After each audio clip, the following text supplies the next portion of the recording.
본 방송에서 제공하는 투자 정보는 투자 판단에 대한 조언입니다. 방송에서 제공하는 주식의 가치, 가격 상승 및 하락에 대해서는 방송사에서 보장하지 않습니다. 시청자 여러분 안녕하십니까. 깊이 있는 인사이트로 여러분들의 투자를 잘 이끌겠습니다. 저는 강관우입니다. 저는 이소연입니다. 지난 주말에도 좀 시장의 실마리가 풀리나 했더니 주말 사이 벌어진 이스라엘 하마스 간 전쟁 발발에 세계의 관심은 다시 중동에 쏠리게 됐습니다. 안 그래도 고금리 강달러에 지쳐있는 위험 자산들에게는 악재일 수밖에 없는데요. 특히 기름 한 방울 나지 않는 우리나라에게는 더욱더 그렇습니다. 계속해서 시장은 신중 모드를 이어갈 모양입니다. 뉴욕 증시 이스라엘 하마스 전쟁에도 이거래일 연속 상승 마감했습니다. 하지만 지정학적 리스크가 고조되면서 국제 유가가 4% 넘게 뛰었는데요. 여기에 달러 그리고 금 역시 동반 강세를 나타냈습니다. 변동성 강한 시장 저희 증시8과 함께 하시면서 대응책 챙겨가시길 바랍니다.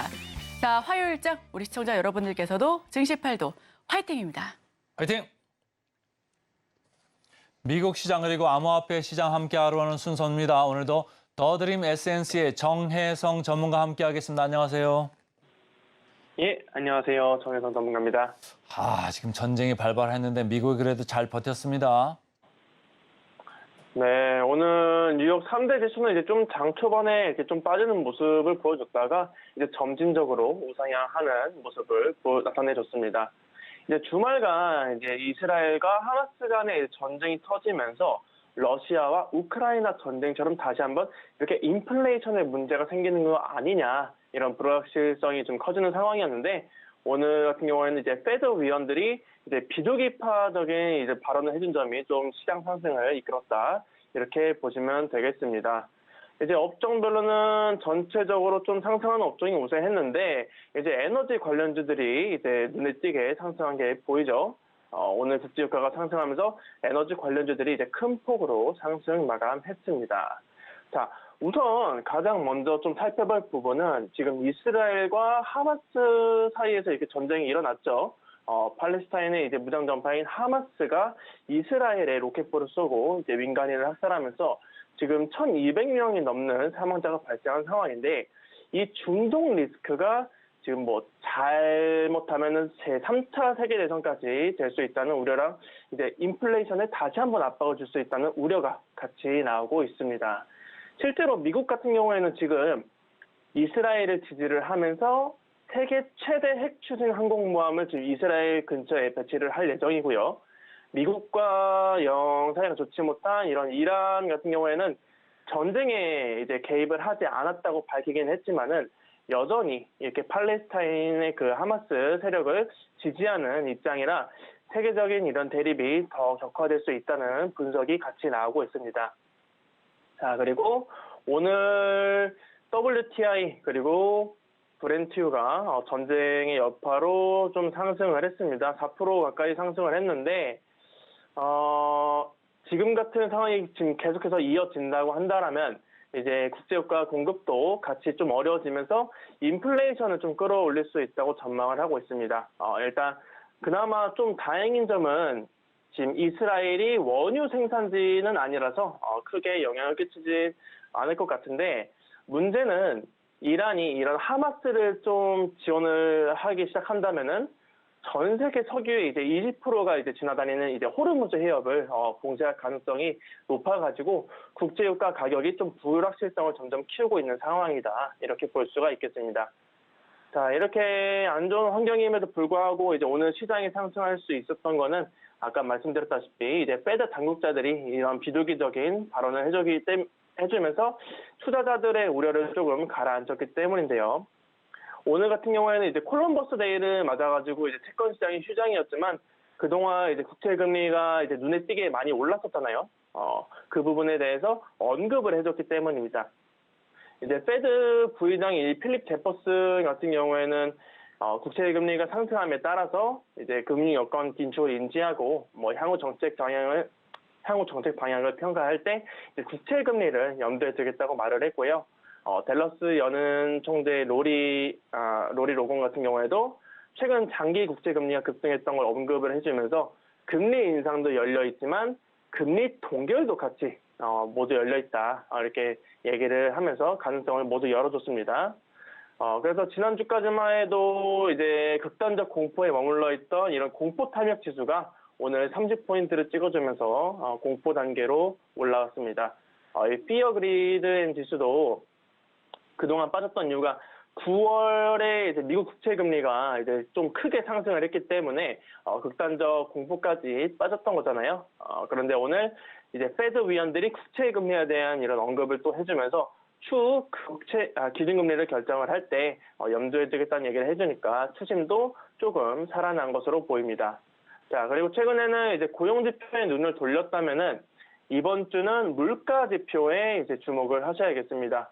한국 시간으로 내일 저녁에는 이제 생산자 물가지수 PPI, 그리고 모레 저녁에는 소비자 물가지수 이 CPI가 발표가 되는데요. 특히 주목해야 할 부분은 이제 근원 지수가 예상치에 부합하는지를 눈여겨보면 좋겠고, 각각 예상치는 지금 이제 전년 동을 대비해서 2.3% 그리고 4.1%를 가리키고 있다는 말씀까지 전달드리도록 하겠습니다. 이스라엘 하마스 간의 전쟁 발발 때문에 국제 유가가 4%나 오르니까 우리나라 시장에도 당장의 영향을 줄 건데, 미국에서도 보니까 에너지 섹터가 상당히 많이 올랐고, 반면에 뭐 여행 지수나 뭐 여행 관련되는 업종들은 좀 많이 밀려가지고 그쪽에 관련되는 피해가 좀 우려가 되고요. 자, CPI, PPI 이제 나오니까 상당히 이게 중요한 건데, 이게 나올 때마다 지수들이 변동을 했거든요. 그때가 변곡점이 될 가능성이 있다. 근데 때마침 또 지금 전쟁이 터졌기 때문에 아무래도 계속적으로 좀 시장은 촉각을 곤두세우고 좀 예의주시해야 된다. 이런 생각을 좀 해야 될 것 같고요. 자, 애플 쪽으로 가볼 거예요. 애플 조금 올랐네요. 네, 그럼에도 불구하고 아직 조금 악재는 남아있는 상황이죠. 애플 같은 경우에는 최근 이제 아이폰 15 시리즈를 발표를 하고 이렇게 좀 불거진 발열 문제를 좀 해소하기 위해서 운영체제 업데이트를 진행을 했었습니다. iOS 17 업데이트를 진행했는데 여기서 이번에는 와이파이 연결 장애를 겪고 있다는 이런 사례가 지금 점점 증가하고 있습니다.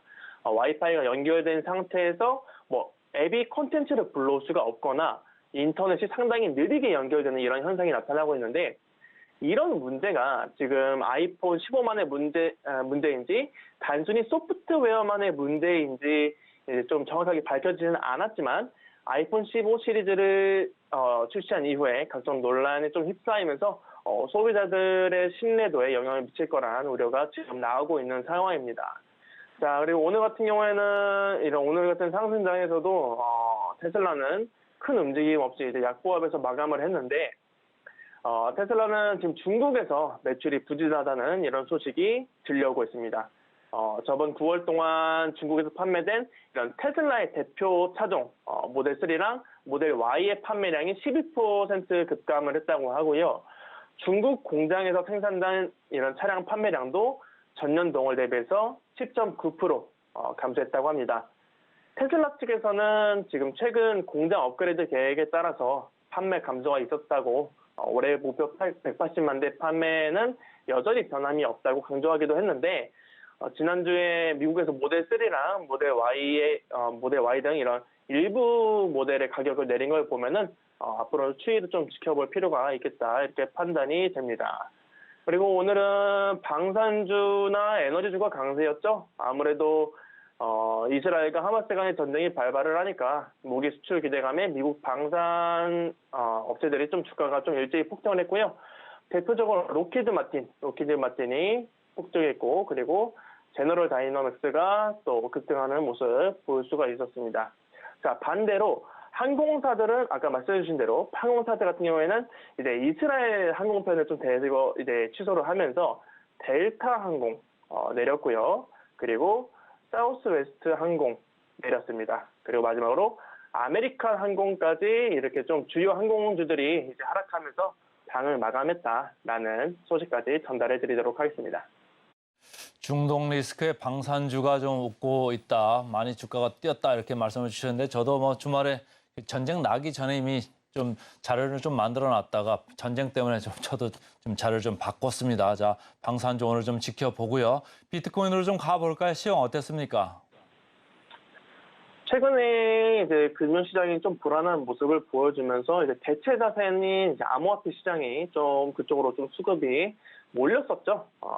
비트코인도 현재 지금 바닥을 찍은 상태에서 이제 소폭 반등하는 움직임을 보여주고 있는데, 이스라엘과 이제 하마스 간의 전쟁이 일어났음에도 불구하고 아직까지는 이렇게 좀 오르락 내리락 하면서 박스권을 만들어가고 있는 상황입니다. 추후에 이 전쟁이 이제 얼마나 커질지는 모르겠지만은, 미국 증시가 이렇게 좀 불안한 모습을 계속해서 보인다면은 투자자들은 이제 주식 시장을 회피해서 암호화폐 시장으로 발을 옮기지 않을까 이런 생각을 하고 있고요. 그러면서 주요 암호화폐들이 더 큰 반등을 보여줄 수 있는 모멘텀도 나와줄 수 있겠다 이렇게 전망을 하고 있습니다. 자, 뭐 대표적으로 국내만 하더라도 지금 점점 이제 가상자산 시장에 눈을 돌리는 투자자분들이 지금 많은 것 같은데요. 금융정보분석원이 어제 2023년 상반기 가상자산 사업자 실태 조사를 결과를 발표를 했는데, 올해 이제 상반기까지만 보더라도 가상자산 시가총액이 28조 원으로 지난 2022년 말에 대비해서 46% 늘어났다고 분석을 했습니다. 물론 한창 불장이었던 2021년에 비해서는 이제 절반의 수준이지만은 조금씩 이제 드러나는 이런 긴축 완화 기대감과 뭐 ETF 출시의 예상 등으로 이제 투자 심리가 조금씩 회복되고 있다고 이렇게 분석을 했네요. 하지만 이런 거래를 지원하거나 중단되는 이제 코인들도 그만큼 늘었다는 점, 그리고 미국이나 유럽 연합에서는 최근 이런 가상자산에 대한 규제도 강화를 하고 있잖아요. 이런 부분들은 가격 변동성을 점점 키울 수 있으니까 투자에는 좀 주의가 필요하다라고 밝혔습니다. 자, 그리고 리플 관련해서도 이슈가 하나 있었습니다. 미국의 친리플 변호사로 이제 유명했던 이 제레미 호건 변호사가 이틀 전에 X에다가 현재 진행 중인 이제 SEC와 리플렉스 간의 소송이 이런 시나리오를 예측을 했는데, 되게 상당히 여러 시나리오들을 내비쳤거든요. 그런데 최종적으로는 2027년 6월에 이 소송이 종결될 것으로 전망을 했습니다. 지난 7월에 이제 리플 증권성 관련해서 법원이 약식 판결을 내렸고, 이후에 항소는 2025년이 돼야 좀 가능하기 때문에 아무래도 최종 항소에 대한 판결은 이제 2026년 이전까지는 나올 수가 없을 거라고 하고요. SEC나 리플렉스 뭐 어느 쪽이 좀 승소를 하더라도 이후 추가적인 소송이 좀 이뤄질 거기 때문에 2027년 6월에 이 사건이 종결될 거로 전망했다는 이슈까지 전달을 드리도록 하겠습니다. 오늘도 암호화폐 시장 잘 들었습니다. 고맙습니다. 네, 감사합니다.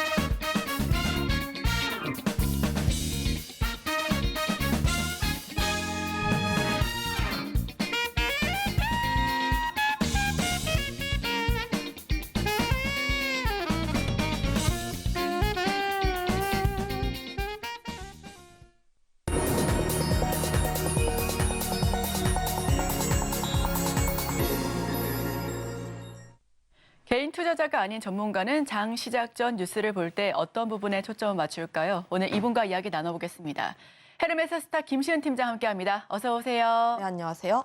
네, 김시은 팀장과 함께하는 오늘의 일면 주제 바로 말씀드립니다. 이스라엘 하마스 사흘째 교전 격퇴 예상보다 장기화를 헤드라인으로 가지고 와주셨습니다. 갑작스럽게 전쟁이란 리스크 하나가 더 추가돼서 더욱더 변동성이 강해진 시장의 모습인데요.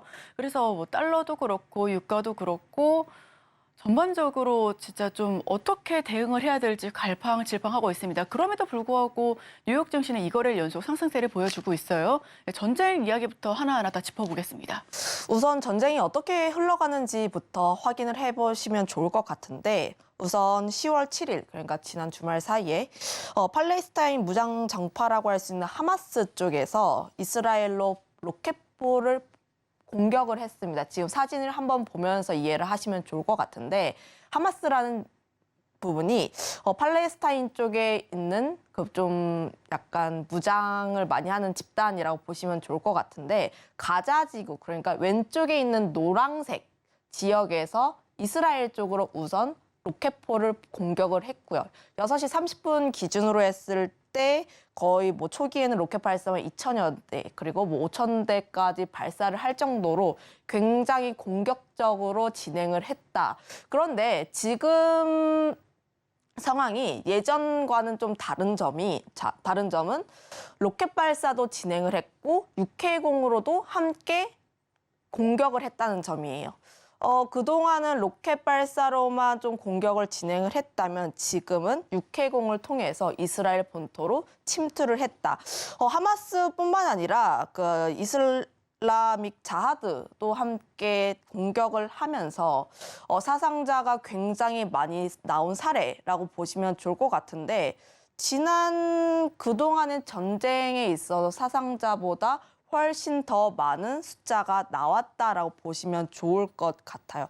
아무래도 전쟁이라는 게 실제로 좀 있어서는 안 되는 일이고 좀 다루기가 어려운 부분이 있긴 하지만 지금 기준으로 봤을 때 사상자도 사상 최악으로 굉장히 많이 나왔던 부분이 있는 만큼 이스라엘 정부가 굉장히 공격적으로 단행할 것이다.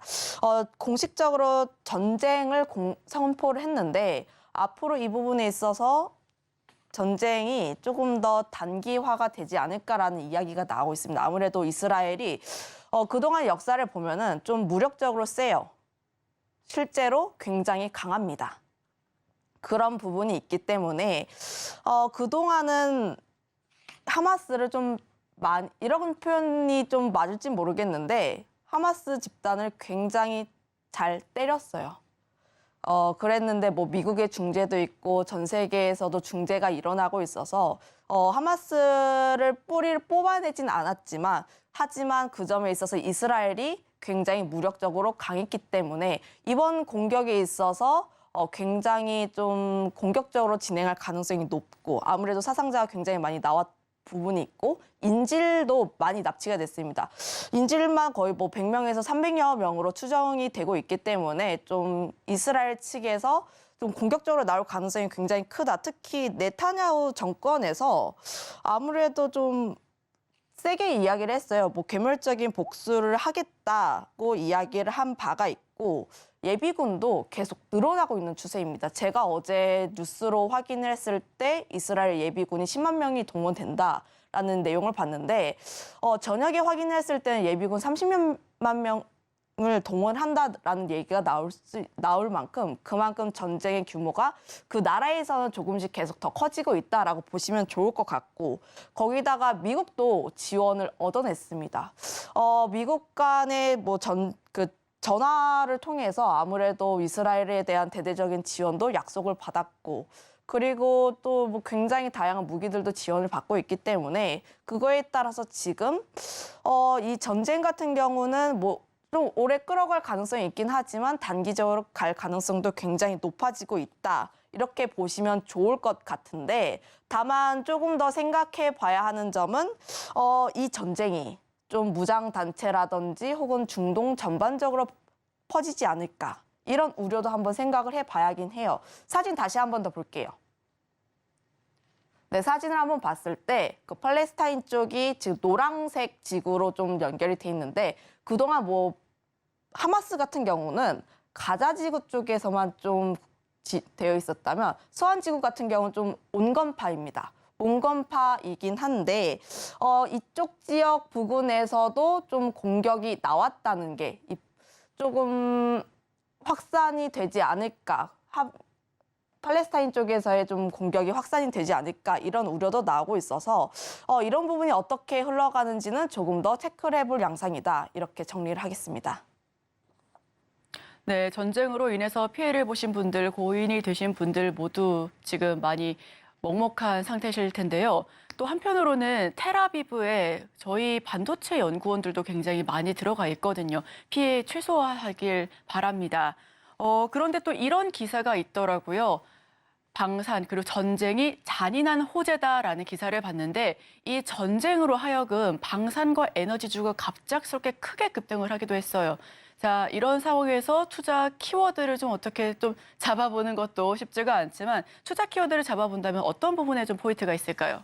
아무래도 새로운 전쟁 리스크 쪽에 조금 더 집중을 해보시면 좋을 것 같은데 좋지는 않은 이야기잖아요.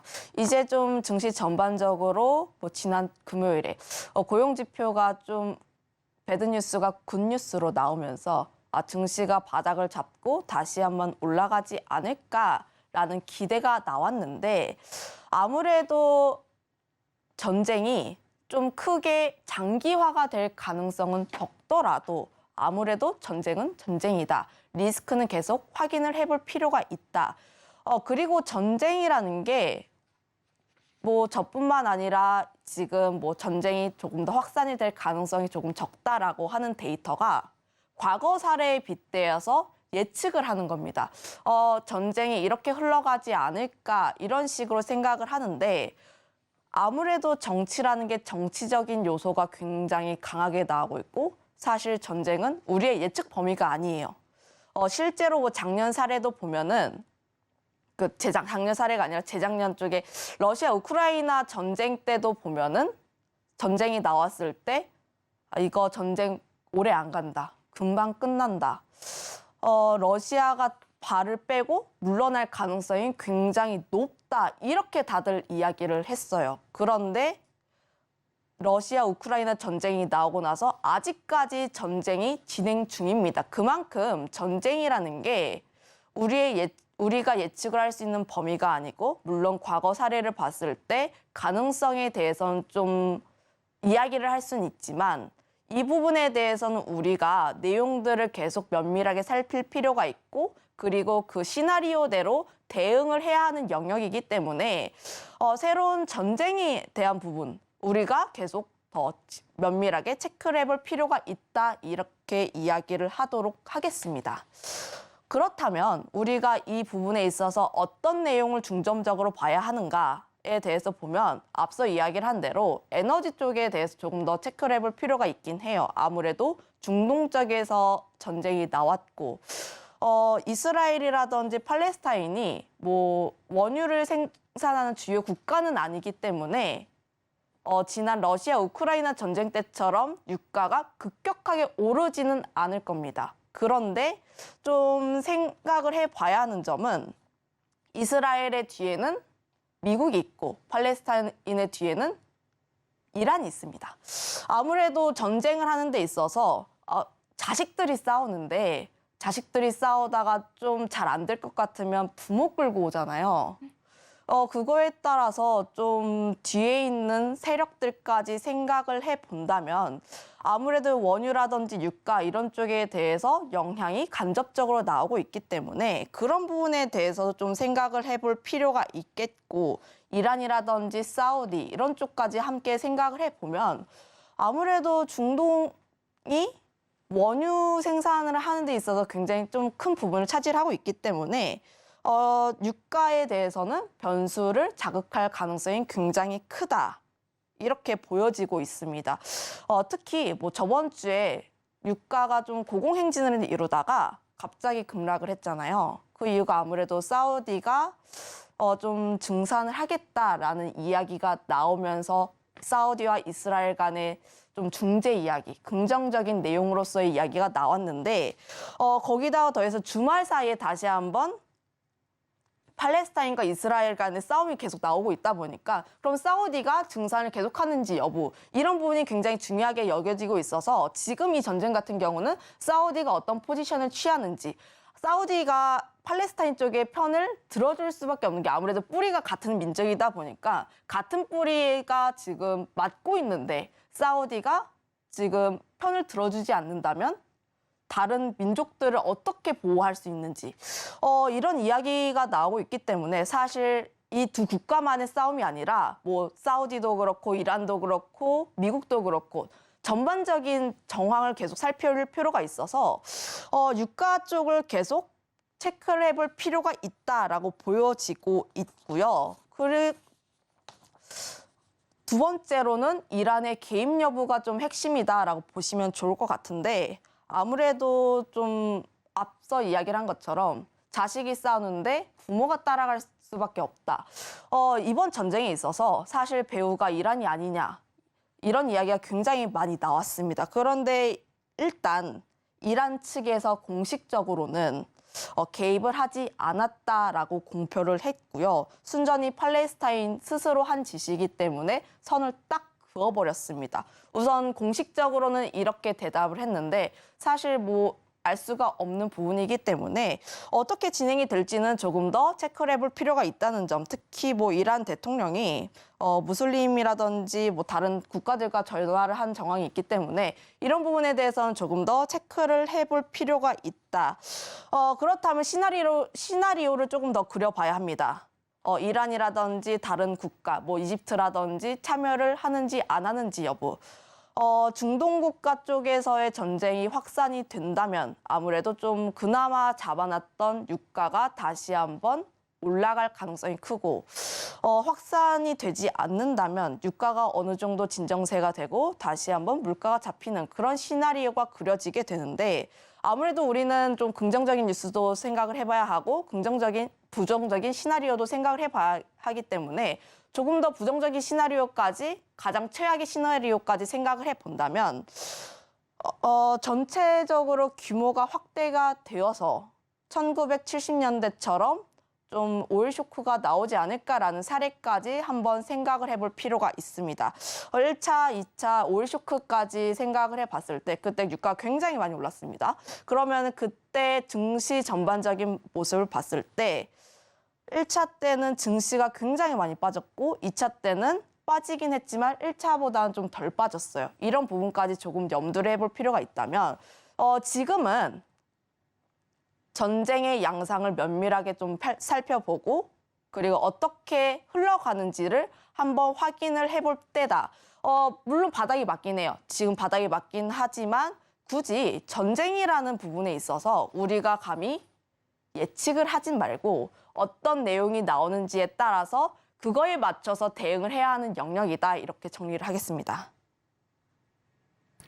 네, 우리 김시은 팀장 말씀해 주셨던 것처럼 좀 학교의 대유를 한번 비유를 해봤는데요. 지금 학교 폭력이 일어나고 있는데 양쪽 보호자를 모셔왔더니 한쪽에서는 굉장히 막무가내로 싸움 잘하는 그런 부모님, 또 한쪽에서는 평화주의자, 돈 많은 평화주의자 부모님께서 이렇게 와주셔가지고 여기서 도대체 어떻게 이 실마리를 풀어야 할지 아직 감이 안 잡히는 부분입니다.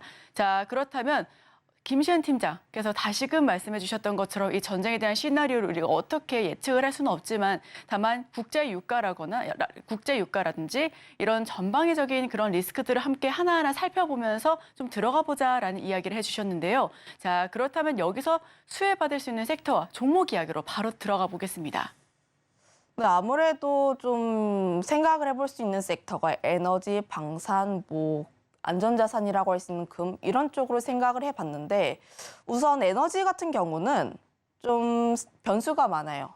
변수가 많고 특히 국제유가의 급등락이 굉장히 심한 부분이 있기 때문에 전쟁이 장기화되는지 단기화되는지 여부에 따라서 좀 향락이 갈릴 수가 있다. 그거에 따라서 에너지 섹터 같은 경우는 단기적으로 볼 필요가 있어서 지금 당장은 관심 있게 보시지 마시고 두 번째로 볼 수 있는 쪽은 방산입니다.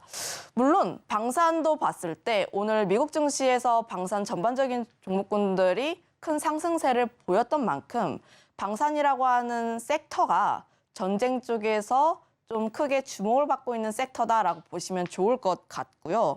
아무래도 지금 전 세계에서 전쟁 기조가 유지가 되고 있습니다. 전쟁이라는 게 단기간에 끝나지 않고 장기간으로 계속 연결이 되고 있는 러시아 우크라이나 전쟁도 있고 거기다가 더해서 지금 중동 전쟁에 또 이야기가 나오고 있기 때문에 전반적으로 전 세계 국가들, 그러니까 폴란드가 될 수도 있고 미국도 될 수가 있고 인도 또 방위비가 계속 증가를 한 부분이 있기 때문에 특히 그 부분에 있어서 우리나라 방산이 좀 더 수혜를 받지 않을까라고 보여지고 있습니다. 아무래도 우리나라 방산 섹터가 기존에는 국방부에만 많이 이제 매출을 올리는 내수 위주였다면 러시아 우크라이나 전쟁 이후에 수출주로 완전히 모습이 변화했습니다. 분위기 자체가 변화했기 때문에 전쟁이라는 내용이 나왔을 때 다시 한번 방산을 떠올릴 가능성이 굉장히 크다라고 보여지면 좋을 것 같고요.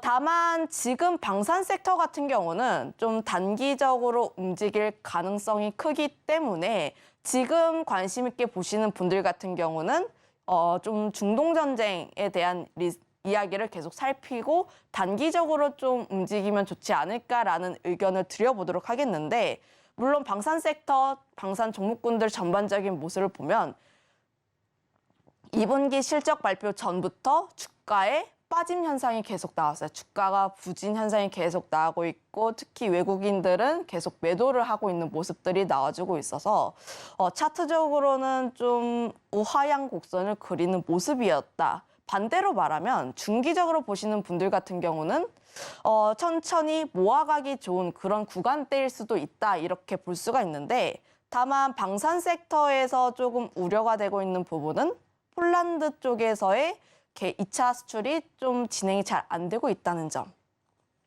우리가 방산 섹터에서 기대를 많이 해봤던 것은 폴란드로의 수출이 굉장히 많이 기대가 되고 있어서 실적으로 연결이 돼서 좀 매출 증가에 대한 기대감이 많이 올라온다. 우선 하반기 실적은 기대가 됩니다. 하반기 실적 같은 경우는 아무래도 폴란드 1차 수출이 좀 이연이 되면서 실적에 대한 부분은 좀 기대가 되다 보니까 실적에 대한 부분은 긍정적이긴 하지만 폴란드 수출 계약이 계속해서 지연이 되고 있다는 점은 아무래도 주가에 대해서 상승 쪽에 무게를 두기보다는 조금 눈치를 볼 가능성이 더 크다 이렇게 보여지고 있고요. 그거에 따라서 좀 방산주가 이전처럼 주도주 역할을 하기 위해선 폴란드 수출이 어느 정도 이야기가 나올 필요가 있다라고 보여지고 있어서 조금 그 부분에 있어서는 우려스럽긴 하지만 중장기적인 관점으로 봤을 때 천천히 모아가기 좋은 자리이기도 맞고, 거기다가 더해서 지금 중동 전쟁이라는 새로운 모멘텀이 붙었을 때 단기적으로 부각을 받을 가능성은 굉장히 크다 이렇게 보여지고 있습니다. 네, 전반적인 방산주에 대해 흐름 이야기 드렸습니다. 아까도 말씀드렸다시피 폴란드에서 1차 수출 실적 이후에 2차 수주가 잘 이루어지지 않는다라는 점, 그래서 지금 이 주가 추이를 봤을 때 좀 중장기적으로 모아가도 될 시기인 것은 같지만 좀 잘 살펴봐 보면서 흐름을 잘 살펴보면서 지금 들어가신다면 단기 트레이딩 관점에서 살펴보시면 더 좋겠다라는 의견을 주셨는데요. 자, 그렇다면 이제는 섹터 전반적인 이야기 조금 더 넘어서 종목으로 바로 들어가겠습니다. 아무래도 실적이 하반기에 조금 더 나오는 쪽에 관심을 두시면 좋을 것 같은데, 지금 좀 살펴보면은 뭐 4대 종목이라고 하죠. 4대 방산 종목이라고 하는 게 하나, 그리고 현대로템, 한국항공우주 뭐 이런 쪽이 있는데, 좀 전반적으로 영업이익이 작년 대비했을 때 2자릿수 넘게 올라가려는 모습들을 보여주고 있습니다. 특히 한국항공우주도 그렇고 현대로템도 그렇고 하나도 전반적인 모습이 좀 영업이익이 2자릿수 이상으로 넘어가는 모습들이 나와주고 있기 때문에 실제로 이런 쪽에 조금 더 무게를 두시면 좋을 것 같다라는 의견을 드려보도록 하겠고, 특히 뭐 폴란드 부분에 대해서 좀 수출이 나오고 있고 실제로 하반기 3분기, 4분기부터 나올 가능성이 굉장히 크기 때문에 이런 종목에 조금 더 관심을 두면 좋지 않을까라는 의견 드려보도록 하겠는데, 아무래도 좀 이런 쪽이 긍정적으로 보여질 수밖에 없는 게 수출은 계속 나오고 있어요. 좀 아무래도 외교 세일즈에 대한 내용들이 계속 나오고 있고 특히 정부 측면에서 방산을 계속 팔려는, 그리고 이제 세일을 하려는 모습들을 보여주고 있기 때문에 수주 같은 경우는 계속 쌓이고 있기 때문에 이런 부분은 4분기 이후의 실적도 굉장히 크게 기대가 된다라고 보시면 좋을 것 같습니다. 실제로 영업이익률 측면에서 본다면 내수보다는 외국, 그러니까 해외에 대한 매출이 높은 쪽에 조금 더 긍정적으로 나올 수밖에 없다는 점. 아무래도 내수 쪽에서 좀 팔려고 하다 보면은 좀 가격이라는 게 좀 제한적이잖아요. 우리나라에 대해서 수요가 좀 제한적으로 나오고 있다 보니까. 하지만 폴란드도 그렇고 미국도 그렇고 계속해서 좀 움직임이 나오고 있기 때문에 이런 부분에서 측면을 보게 된다면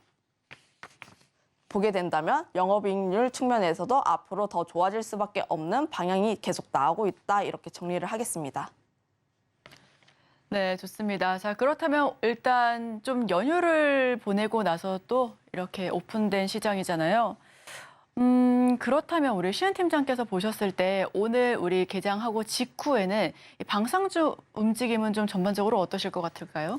저는 미국 증시에서도 방산주의 움직임이 굉장히 긍정적으로 나와주고 있었고 오늘도 좀 크게 움직일 가능성이 굉장히 높다라고 판단을 하고 있습니다. 그런데 조금 더 생각을 해볼 필요가 있는 점이 우선 제가 단기 트레이딩으로 방산이라는 종목을 가져오긴 했는데 오늘 급등이 굉장히 많이 나왔다라고 하시면 그 다음부터 방산주가 조금 조정을 받는 것을 기다리는 게 좋지 않을까라는 의견을 드려보도록 하겠는데 아무래도 지금 투자자분들 전반적으로 생각을 하시는 게 이 전쟁이 장기화가 될 가능성이 크진 않다 이렇게 점쳐지고 있어요. 가능성이 조금 더 크다 이렇게 보여지고 있는데 아무래도 그거에 따라서 지금 종목군에 한해서 급등을 한 종목군에 대해서 리스크를 굳이 지기보다는 리스크를 털어버리는 그런 움직임이 나올 가능성이 크기 때문에 굉장히 큰 급등을 했다라고 하시면 그때는 이제 단기 트레이딩이 아니라 조금 더 관망을 하시는 심리가 더 맞지 않을까라고 보여지고 있고 오늘 방산 섹터뿐만 아니라 시장 전반적인 상황을 조금 더 체크를 해본다면 긍정적인 뉴스들은 계속 나올 가능성이 큽니다. CPI가 12일에 예정이 되어 있는데 좀 둔화가 될 가능성, 특히 코어 CPI가 둔화가 될 가능성이 높기 때문에 지금 증시가 아무래도 지수 전반적인 모습을 봤을 때 바닥권에 위치해 있잖아요. 그럼 바닥권에 위치해 있고 물론 반등을 하기 위해선 실적이라든지 뭐 삼성전자의 실적, 그 다른 종목군들의 실적 이런 것들도 면밀하게 살펴볼 필요가 있긴 하지만 CPI 이후에 증시가 다시 한번 꿈틀댈 가능성도 있기 때문에 지금은 전쟁 쪽에선 단기 트레이딩으로 접근하시는 게 조금 더 맞을 것 같다라는 의견 드려보도록 하겠고 두 번째로는 좀 CPI 결과 이후에 지수가 반등할 가능성도 있어서 이런 부분에 조금 더 대비를 하기 위해선 앞으로 3분기, 4분기 실적이 좋은 종목군들에 대해서 계속 스터디를 하시고 계속 관심을 가져보는 전략이 더 맞지 않을까 이렇게 정리를 하겠습니다. 네, 전쟁이라는 악재가 나오긴 했지만 해당 부분으로 인해서 방산주와 에너지 섹터가 상승세를 보여줬습니다. 오늘 개장 직후에도 방산 테마 어떤 움직임 보여질지 우리 시청자 여러분들께서도 함께 지켜보시면 좋겠고요. 더욱이 지금 시장 지표와 지수 역시도 하나하나 꼼꼼하게 체크해 보시면 더욱더 좋겠습니다. 지금까지 헤르메스 스타 김시은 팀장과 함께했습니다. 오늘 말씀 고맙습니다.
화요일 아침 8시 반입니다. 매일 아침 8시 반 저희 서울경제TV에서 센티멘탈 더 펀더멘탈 매일같이 두 종목 말씀을 드리는데 오늘도 두 종목 시작을 해보겠습니다. 자, 오늘은 센티멘탈로 LIG 넥스원 방산주죠. 펀더멘탈로 화신 이렇게 두 종목입니다.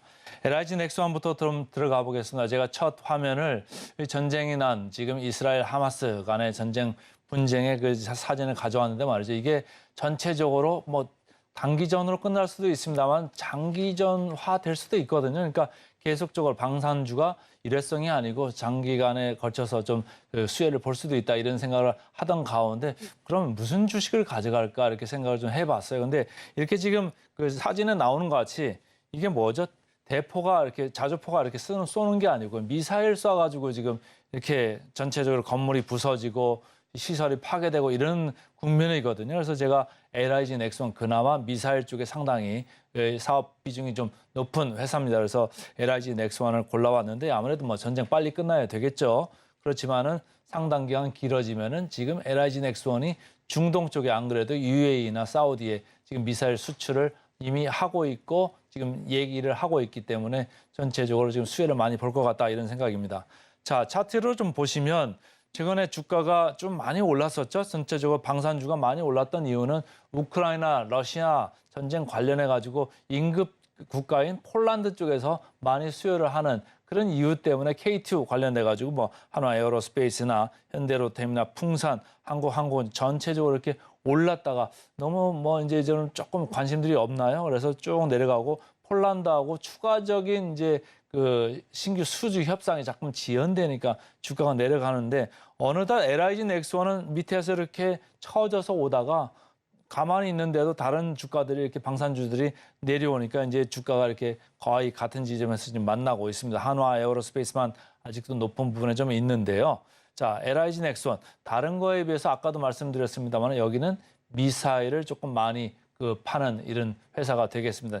내수가 좀 여전히 많죠. 내수가 한 82% 정도고 수출이 18% 정도 이렇게 매출 구성이 돼 있지만 앞으로 좀 해외 수출 쪽이 좀 늘어날 수도 있다 이런 생각을 좀 하시면 되죠. 그래서 중동 전쟁이 장기화되면 이렇게 미사일이나 관련돼서 수요가 늘어날 수도 있어요. 그러니까 지금 이스라엘에서 뭐 지금 전쟁이 발발합니다만 직접적으로는 아니지만은 간접적으로 지금 이란이 계속 거명되고 있고 이란이 거명되는 이유가 사우디하고 지금 전체적으로 평화협상이 좀 진행될 것 같다 이런 얘기가 있기 때문에 그걸 막으려고 하는 거 아니냐. 그럼 사우디도 뭐 좀 어찌적으로 자체적으로 그 방어 시스템을 좀 갖춰놔야 되잖아요. 근데 지난번에 UAE에 우리가 그 LIG 넥스원에서 지금 작년에 수주를 한 게 2조 6천억을 수주를 했습니다. 근데 사우디아라비아는 UAE보다 훨씬 뭐 비교가 안 될 정도로 국토 면적도 넓고 방어 시스템도 많고 유전도 많고 그러니까 여러 가지를 좀 수주를 금년 하반기 할 수 있는데 아니면 내년 초까지 넘어갈 수도 있습니다만 어쨌든 사우디아라비아하고 얘기하고 있는 신규 수주의 성공 가능성이 더 이번 전쟁 때문에 높아졌다 이렇게 보시면 되겠습니다. 자, 미래에셋증권에서 나온 리포트를 이렇게 쭉 이렇게 보니까 제가 천궁, 현궁, 신궁을 이제 좀 찾아봤거든요. 천궁이라는 게 이렇게 지대공입니다. 이렇게 땅에서 하늘을 향해서 쏘는 거죠. 공중을 해서 쏘는 미사일 시스템입니다. 그러니까 요격을 하는 거죠. 요번에도 전체적으로 이스라엘에서 도움이 방어 시스템이 좀 작동을 천천히 했던 너무 동시에 뭐 2,500발 이상 넘어가는 그 미사일을 지금 팔레스타인 쪽 하마스 쪽에서 쏘았기 때문에 그게 잘 방어가 안 됐다고 하는데 어쨌든 공중에서 날아오는 미사일을 향해서도 쏘고 공중에서 날아오는 이제 비행체에도 쏘는 게 지대공입니다. 그래서 이런 걸 천궁2를 개발해가지고 지금 막 수주 협상을 하고 있는데 그게 유럽도 그렇고 중동도 그렇고 전체적으로 수출 모멘텀이 있다는 얘기예요. 중동으로는 지금 얘기되는 게 천궁 그리고 현궁 이렇게 하고 있고 유럽 쪽으로는 현궁이 지금 얘기가 되고 있습니다. 동남아 쪽도 아무래도 동차이나죠. 이스트 차이나, 이 남차이나 이쪽 쪽에서 계속적으로 분쟁이 있기 때문에 동남아 쪽에서도 지금 그 신규 수주 협상이 계속적으로 일어나고 있습니다. 그래서 LSAM 좀 어려운데요. 장거리 지대공 미사일, 땅에서 하늘을 향해서 쏘는 이런 미사일 이런 것도 좀 많이 앞으로 수요가 있을 것 같고 LAMD 장사정포 요격체계죠. 이거는 이제 북한하고 관련되는 거니까 아까 내수가 한 82% 된다고 그랬잖아요. 그러니까 우리나라에서도 북한의 장사정포 관련돼 가지고 요격 체계 이런 수요가 계속적으로 있습니다. 그래서 군사비가 국내에서도 연평균 12%씩은 계속 증가할 수 있다. 그렇다고 볼 때는 LIG 넥스원이 수혜 업체가 될 수 있다. 이렇게 읽으시면 되겠습니다.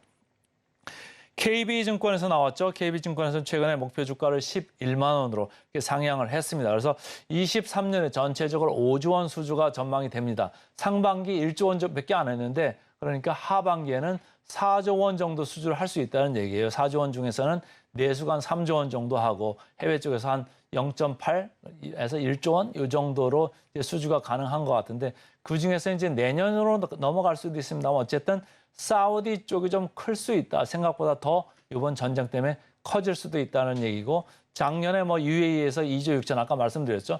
2조 6천억 원의 그 수주를 했었는데 이 천궁2를 비롯해서 신궁까지도 수주를 하면서 사우디에 더 많은 수주가 있을 수 있겠다. 이런 걸 기대감을 좀 키울 수가 있겠죠. 그리고 3분기는 전체적으로 컨센서스는 지금 올라가는 분위기지만 컨센서스를 지금 상회할 수 있다. 이렇게 보시면 되겠습니다. 최근에 주가는 내려왔다가 다시 조금 올라와서 옆으로 이렇게 기고 있는 이런 모습이었는데 누가 사나 봤더니 기관만 좀 사고 있고 사는 그 강력 매수도 아니고요. 그냥 조금씩 사는 그 정도니까 크게 모멘텀이 없었죠. 근데 오늘 좀 지켜보셔야 될 것 같은데 오늘 조금 강하게 반등을 하더라도 당분간은 이쪽에 분위기가 좋은, 센티멘트가 좋은 주식이 될 수 있기 때문에 좀 그 시선을 집중해 주셔도 좋겠다 이런 생각을 하고 있습니다. 역사적 밸류 밴드로 봐서는 뭐 그렇게 낮지는 않죠. 이미 높아졌다가 조금 이렇게 디펜스들 다시 내려오면서 좀 조정을 받았습니다. 그래서 중상단 요 정도에 있기 때문에 조금 더 뭐 올라갈 여지는 있다. 그렇지만은 크게 내려올 것 같지는 않다. 이렇게 보시면 되고요. 자, 금년 PER로 보겠습니다. 금년 PER은 12.2배. 시장의 12개월보다는 조금은 높죠. 그렇지만은 다른 한국항공우주 20배, 현대로템 20.1배 여기보다는 좀 많이 낮고요. 한화 에어로스페이스 금년은 이제 특별한 해기 때문에 6배로 좀 낮습니다만은 어쨌든 12.2배 그렇게 높지는 않다. 그리고 시장에서는 조금 더 좋게 보고 싶어 한다. 이렇게 보시고 목표 주가 계율 43% 정도 남아 있습니다. 그래서 오늘은 센티멘탈로 LIG 넥스원부터 말씀을 드렸습니다. 이제 펀더멘탈 주식입니다. 펀더멘탈 주식. 뭐 제가 유가가 많이 올랐기 때문에 유가 관련주를 가져올 수도 있습니다만은 뭐 전쟁 관련주 해가지고 어쨌든 LIG 넥스원 방산주를 먼저 말씀을 드렸기 때문에 오늘은 펀더멘탈로 화신 이 주식을 좀 준비를 해봤습니다. 최근에 기아 주가를 보시면요. 여기 파란 걸로 이렇게 밑에 쳐져 있게 돼서 좀 작게 돼서 좀 눈에 잘 안 들어오시지만은 어쨌든 외국인이 최근 기간 동안에 제일 우리 시장에서 강력 매수하고 있는 주식이 바로 기아입니다. 기아 주가가 왜 올라가고 있을까요? 아무래도 영업이익률이 상당히 좋습니다. 전 세계에서 완성차 업체 중에서 제일 좋을 정도로 12% 수준을 지금 회복을 해가지고 이걸 유지할 거다. 이런 그 전망들이 많이 나오고 있습니다. 그러니까 기아가 좋아지니까 그리고 저평가하고 또 연말 가면서 배당 수익률도 지금 5%, 6% 이 정도 그 기대가 되기 때문에 외국인들은 좋아라 하고 이렇게 사는 거죠. 반면에 뭘 많이 팔고 있습니까? 삼성전자 많이 팔고 있습니다. 그래서 기아 쪽 많이 지금 주가가 들어 올려지고 있는데 기아를 좀 따라갈까? 이런 생각으로 오늘 화신을 좀 골라봤습니다. 다월투자증권에서는 얘기를 하죠. 실적 모멘텀을 재입증할 필요가 있다. 지금 현대차가 내년부터 아무래도 미국에서 이제 전기차나 이런 게 아무래도 생산이 많이 늘어나죠. 거의 50만 대 이상 지금 얘기도 맥스 이렇게 하고 있는데요. 최대 50만 대까지는 안 가더라도 어느 정도 화신이 이런 셋이 앞에 뒤에 전체적으로 셋이를 할 때 많이 수혜를 받을 수 있다. 그리고 가격 전가력도 소재가 좋아지면서 올라갈 수 있고 아무래도 EV, 전기차는 경량화가 중요하죠. 그래서 이런 세시업체 상당히 중요합니다.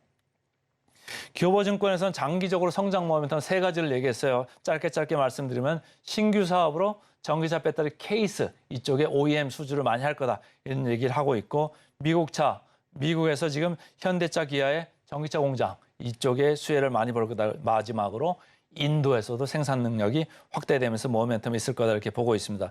주가는 최근에 많이 내려와서 옆으로 이렇게 기고 있습니다. 그런데 외국인 기관 쌍끌이 매수가 포착이 됐습니다.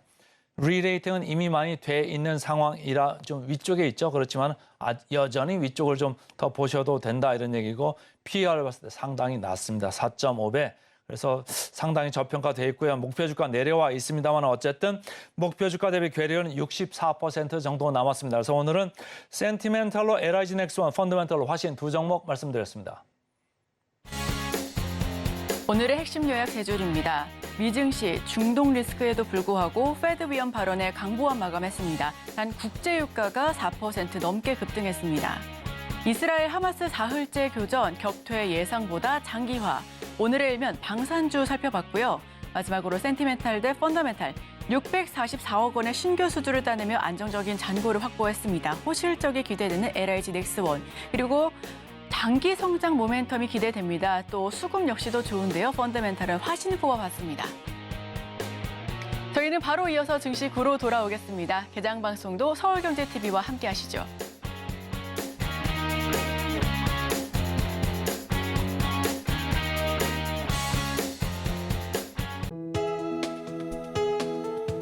본 방송에서 제공하는 투자 정보는 투자 판단에 대한 조언입니다. 방송에서 제공하는 주식의 가치, 가격 상승 및 하락에 대해서는 방송사에서 보장하지 않습니다.